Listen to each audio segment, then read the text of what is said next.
বন্ধুগণ আসসালামু আলাইকুম। আজকের এই গুমতি পার নদীর পার ঐতিহ্যবাহী একটা নদী, কুমিল্লার বিখ্যাত একটা নদী, কুমিল্লার ঐতিহ্য। কুমিল্লার নদীতে এসে আসলে মনটা উদার হয়ে গেল। বিশেষ করে আমার নাতির সাথে, আমার ওয়াইফ সাথে আছে, তাদের নিয়ে আরও বেশি ভালো লাগলো। ভালো লাগাই এখানে আসা। তবে আজকের আসাটাই একটা দুর্লভ বিষয়।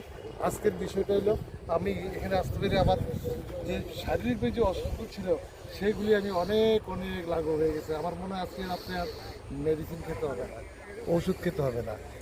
এই আজকের এই ভ্রমণ, আজকের এই আসা, আজকের এই চলা, আজকের এই এই এখানে যে আইসা নদীর পাড়ে বসলাম, নদীর হাওয়া বাতাস যাই বলেন না কেন আসলে মনকে উদার করে, মনকে ভালো রাখে।